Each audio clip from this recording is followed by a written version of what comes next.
올 것 같습니다. 우리 이 시간에는 성경 공독하도록 하겠습니다. 우리 시편 18편 1절에서부터 3절까지 말씀입니다. 시편 18편 1절에서 3절 우리 3절 말씀인데요. 우리 이제 오늘이 5번째 주인데요. 이렇게 5번 주까지 왔는데 오늘은 그 1절부터 3절까지를 같이 한 목소리로 읽으면 좋을 것 같습니다. 우리 큰 목소리로 함께 같이 읽도록 하겠습니다. 시작. 나의 힘이신 여호와여, 내가 주를 사랑하나이다. 여호와는 나의 반석이시요 나의 요새시요 나를 건지시는 이시요 나의 하나님이시요 내가 그 안에 피할 나의 바위시요 나의 방패시요 나의 구원의 뿌리시요 나의 산성이시로다. 내가 찬송받으실 여호와께 아뢰리니 내 원수들에게서 구원을 얻으리로다. 아멘. 하나님의 말씀입니다. 아멘. 우리가 지난주에도 같은 말씀에 대한 본문을 가지고 말씀을 나누었죠. 나의 하나님은 누구입니까? 나의 하나님은 누구입니까? 지난주가 4번째 시간이었죠. 기억나십니까? 나의 하나님이 누구냐면 내가 그 안에 피할 나의 바위시요 그리고 나의 방패이십니다 라는 말씀에 대한 이야기를 함께 나누었습니다. 시간이 벌써 이렇게 지나서 벌써 5주차 5번째가 되었습니다.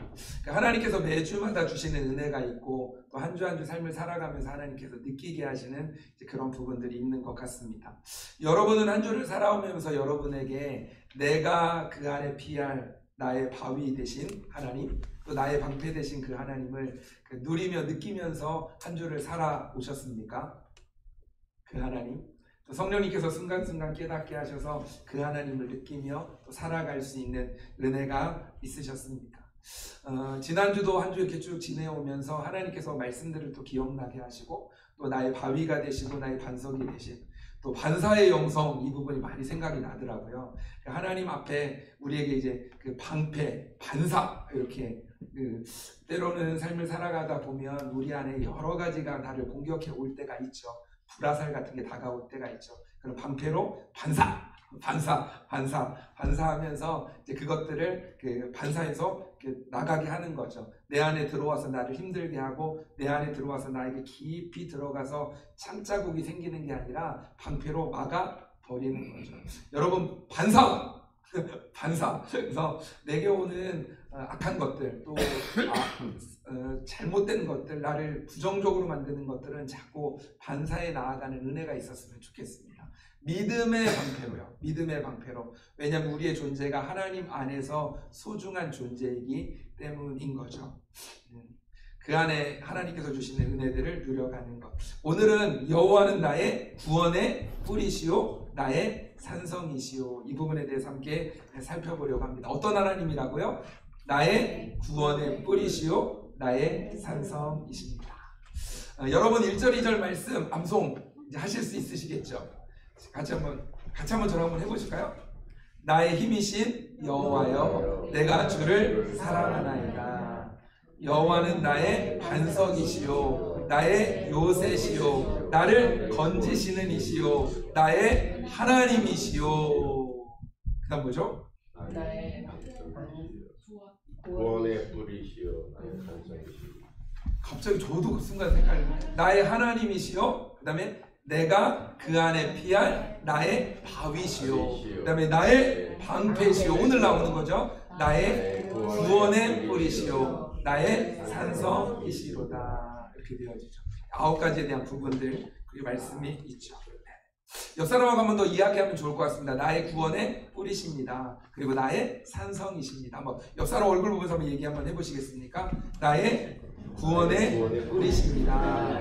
나의 산성이십니다.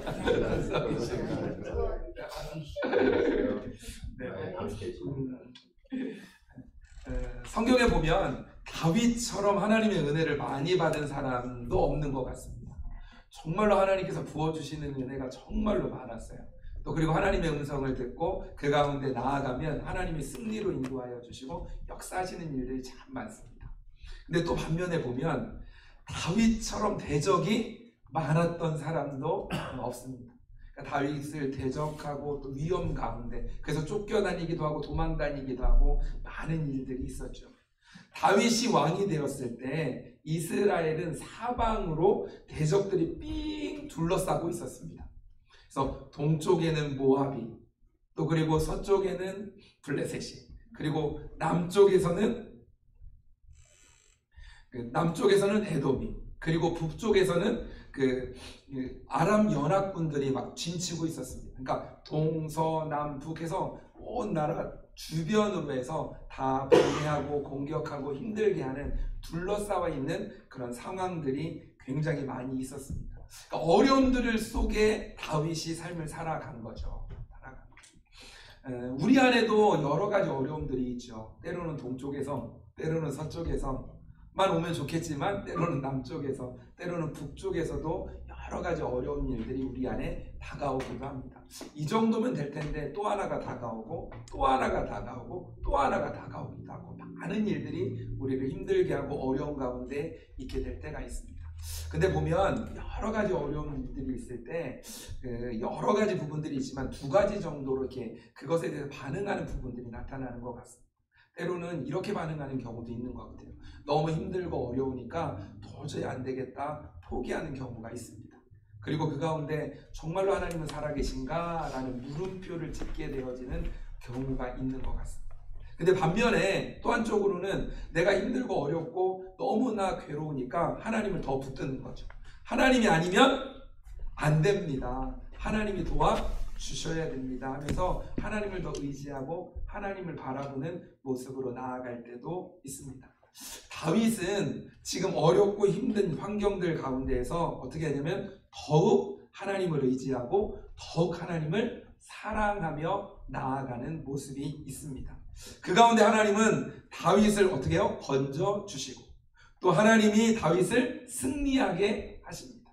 그리고 하나님은 다윗이 참된 안식을 누리도록 인도해 주시는 거죠. 하나님을 의지하고 하나님께로 나아가고 하나님만 바라보며 나아갈 때 하나님이 그 인생을 책임져 주시는 거죠. 시편 18편 4절에서 5절에 보면 다윗은 네 가지 표현을 통해 당시에 급박했던 상황들을 표현하고 있습니다. 사망의 줄, 그리고 불의의 창수, 또 그리고 수월의 줄, 사망의 올무라는 표현들을 하면서 얼마나 힘들고 어려운지에 대한 표현들을 하고 있습니다. 비록 다윗이 이처럼 결박을 당한 것 같은 상황이지만 다윗은 그 상황에서 어쩔 수 없이 죽고 싶은 마음으로 그대로 포기하는 것이 아니라 그 가운데도 하나님을 의지함으로 나아가는 모습들이 나옵니다.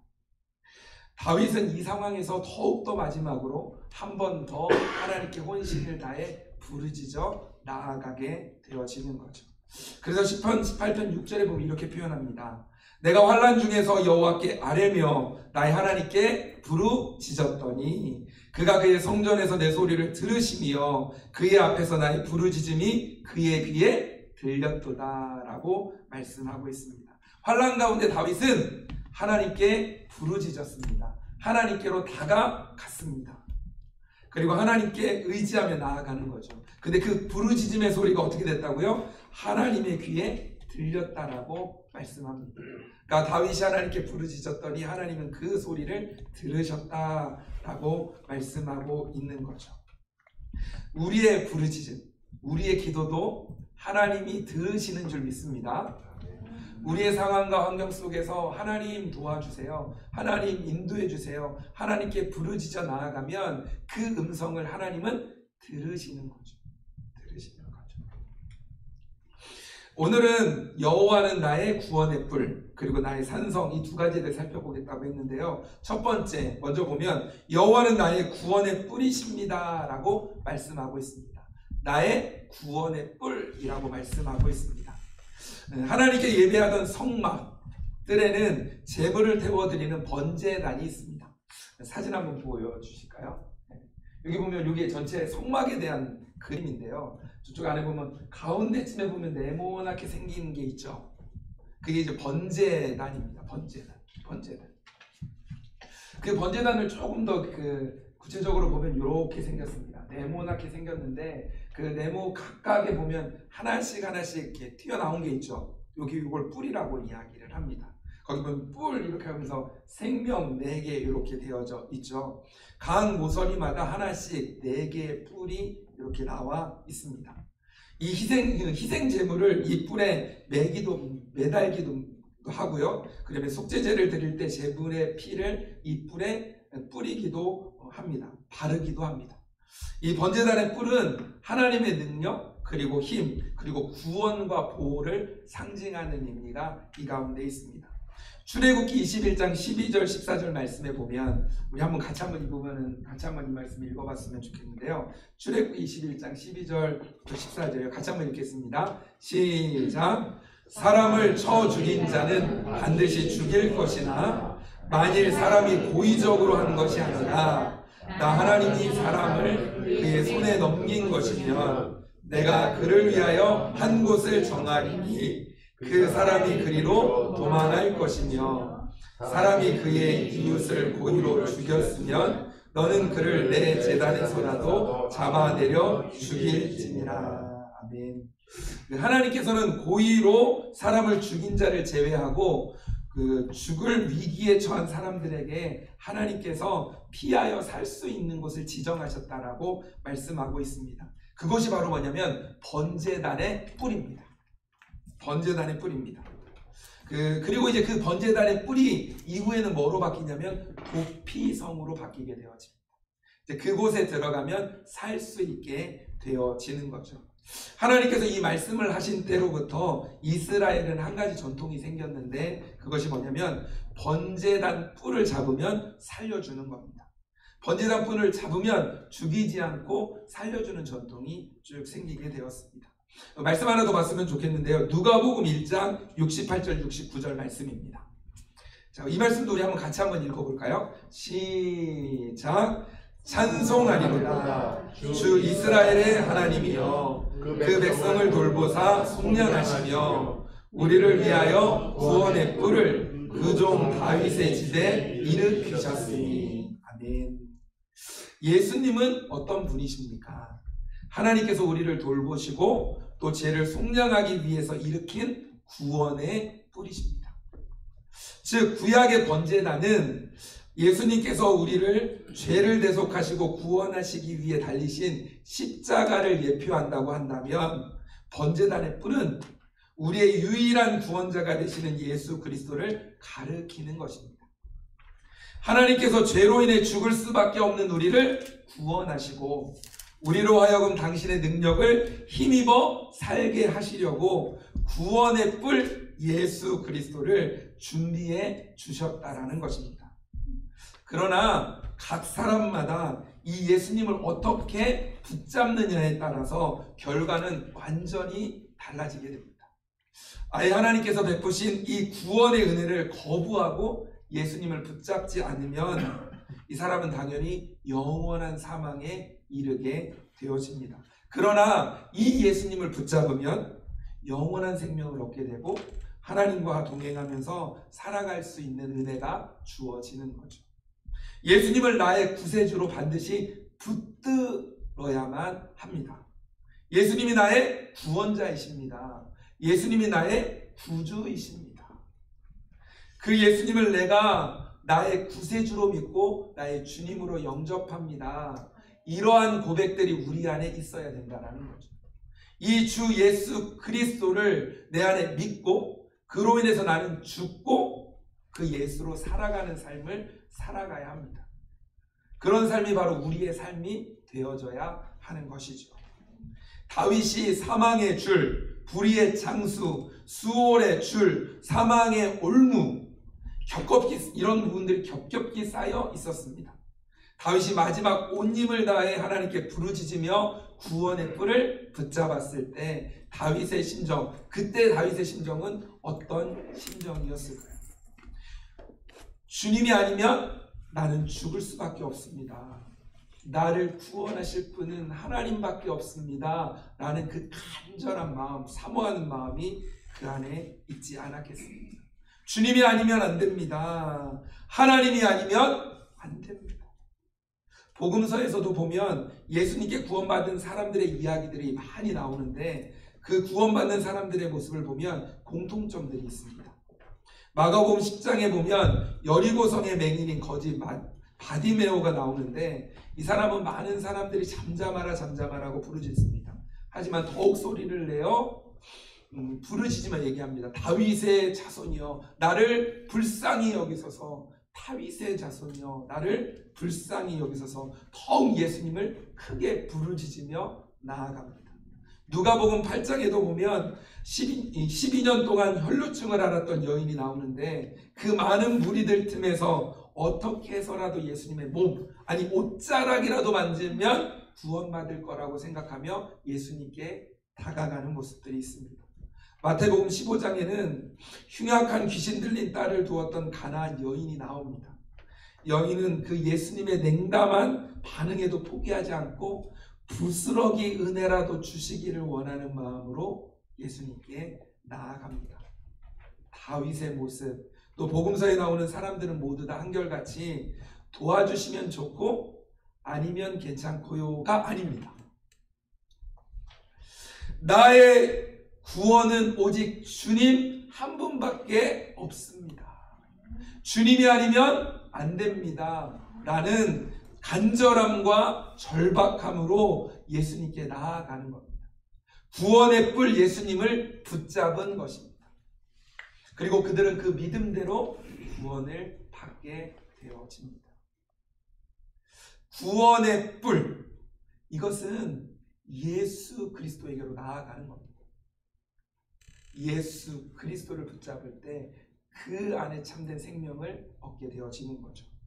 그리고 두 번째는 여호와는 나의 산성이십니다. 옛 고도의 성들을 산성이라고 표현합니다. 그러니까 중국에는 만리장성이 있고 또 한국에는 남한산성 이런 게 있죠. 이스라엘 민족이 예루살렘 성전을 중심으로 주위에 성을 쌓았습니다. 모리아산의 정상에 성을 쌓아 이것을 예루살렘 산성이라고 불렀습니다. 그것은 지대가 굉장히 높았고 동서남북을 내려다볼 수 있는 요충지이기도 합니다. 그리고 그곳에서 동서남북으로 대문이 있고 그 안에서 열어주지 않으면 밖에서는 들어오지 못할 수 있도록 만들어 놓은, 견고하게 만들어 놓았습니다. 산성이라는 단어가 성경에도 히브리어로는 아르몬, 헬라어로는 아크라라고 되어져 있는데 이 뜻이 바로 뭐냐면 방어나 지배를 목적으로 한 도시라는 뜻입니다. 방어하고 뭔가 지배를 목적으로 한 도시다. 지금 요새화된 망대나 건물을 말하는 것입니다. 이스라엘 민족의 생명이요 또 요새가 되고 안식처가 되는 곳이 바로 예루살렘 산성이었습니다. 얼마나 견고하게 큰 돌을 쌓았는지 적군들이 예루살렘 산성을 침략하기란 생각하지 못할 정도의 모습이었습니다. 그러나 이 산성은 결국에는 무너지게 되어집니다. 산성이란 적을 방어하기 위한 것인데 예루살렘 산성이 방어를 하지 못하게 된 것은 바로 하나님이 그 성을 떠났기 때문입니다. 시편 117편 1절 말씀에 보면 이렇게 말씀합니다. 여호와께서 집을 세우지 아니하시면 세우는 자의 수고가 헛되며 여호와께서 성을 지키지 아니하시면 파수꾼의 깨어있음이 헛되도다 라고 말씀합니다. 여호와께서 집을 세우시고 여호와께서 성을 지켜주셔야만 한다라는 거죠. 그렇지 않으면 아무리 집을 열심히 세우고 또 파수꾼이 깨어 성을 지키려고 해도 이 모든 것이 헛된 일이 되어진다라는 겁니다. 우리가 열심을 다하고 최선을 다하는 것은 중요합니다. 그러나 더 중요한 것은 하나님의 열심입니다. 더 중요한 것은 하나님이 우리와 함께 하셔야 한다는 겁니다. 왜냐하면 그 집을 지으시고 세우시고 또 그 성을 지키시는 분이 누구냐면 하나님이시기 때문입니다. 우리가 지킬 수 없는 거죠. 예루살렘 산성이 무너지니 그 안에 있던 성전도 무너져 내리게 됩니다. 산성의 목적은 성전을 보호하는 데 있습니다. 성전을 보호하는 것이 이스라엘 민족이 안정을 갖게 해 주는 것입니다. 그러나 그 산성이 무너지고 성전이 무너지니 이스라엘 민족은 산지 사방으로 다 흩어지게 되어지는 거죠. 산성은 안식처입니다. 피난처입니다. 생명의 안전을 지켜주는 곳입니다. 산성은 하나님이시고 산성에는 하나님이 계십니다. 오늘의 산성은 교회입니다. 하나님이 계신 곳이기 때문입니다. 예수 그리스도를 믿는 자들의 모임이 바로 교회죠. 그곳에 예수 그리스도 하나님이 계시는 거죠. 우리의 몸이 또한 성전입니다.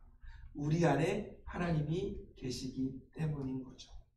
환난 날에 누가 나를 보호하며 지켜줄 수 있을까요? 오직 선하신 하나님 외에는 없습니다. 하나님의 보호 아래 있을 때만 우리가 안전할 수 있습니다. 믿으십니까? 아멘, 아멘. 시편 31편 23절 24절 말씀에 보면 이렇게 말씀하고 있습니다. 우리 같이 한번 읽어볼까요? 시작. 너희 모든 성도들아 여호와를 사랑하라. 여호와께서 진실한 자를 보호하시고 교만하게 행하는 자에게 엄중히 갚으시느니라. 여호와를 바라는 너희들아 강하고 담대하라. 아멘, 아멘. 하나님을 사랑하라고 하면서 이유를 밝히고 있습니다. 하나님은 진실한 자를 보호하시고 교만하게 행하는 자에게 엄중히 갚으시겠다라고 말씀합니다. 그러니까 진실한 자를 하나님께서 보호하신다라고 말합니다. 이것은 바로 진실한 사람에게 하나님이 친히 산성이 되어 주신다라는 겁니다. 24절에서 하나님이 분명히 자신의 산성이 되어 주셨기 때문에 이렇게 외치는 겁니다. 여호와를 바라는 너희들아 강하고 담대하라. 하나님이 친히 산성이 되어 주시는데 무엇이 두렵겠습니까? 그저 강하고 담대할 뿐인 것이죠. 사랑하는 열린교회 성도 여러분, 분명히 기억하십시오. 세상의 산성은 제 아무리 큰 산성일지라도, 제 아무리 강한 산성일지라도 결국에는 무너지고 사라지게 되어집니다. 진실로 위기의 순간, 피할 곳을 찾아야 하는 순간에 산성이 될 수 있는 것은 오직 한 가지. 누굴까요? 하나님. 그 하나님 한 분뿐이십니다. 그분만이 나와 함께 하셔서 진정으로 나의 피난처가 되어주시고 나의 피할 바위가 되어주십니다. 하나님은 하나님의 자녀인 나와 함께 하셔서 실제로 어느 한때만이 아니라 영원토록 나의 산성이 되어주시는 분이십니다. 아멘. 우리 시간 찬양단 좀 나오시면 좋을 것 같습니다. 사랑하는 열린교회 성도 여러분, 하나님은 나의 구원의 뿌리 되어주심을 기억하십시오. 나를 구원하시는 능력이 되시는 분이십니다. 또한 그 하나님은 나의 산성이심을 기억하시길 바랍니다. 그 하나님 안에 있을 때 우리는 보호를 받을 수 있는 겁니다. 나의 구원의 뿌리 되시고 나의 산성이 되심을 믿음으로 신뢰하면서 나의 하나님을 고백하며 강하고 담대하게 또 우리에게 주어진 삶의 현장 가운데 믿음으로 거침없이 살아가시길 주님의 이름으로 축복합니다. 아멘. 아멘. 우리 시간 괜찮으시다면 자리에 일어나시면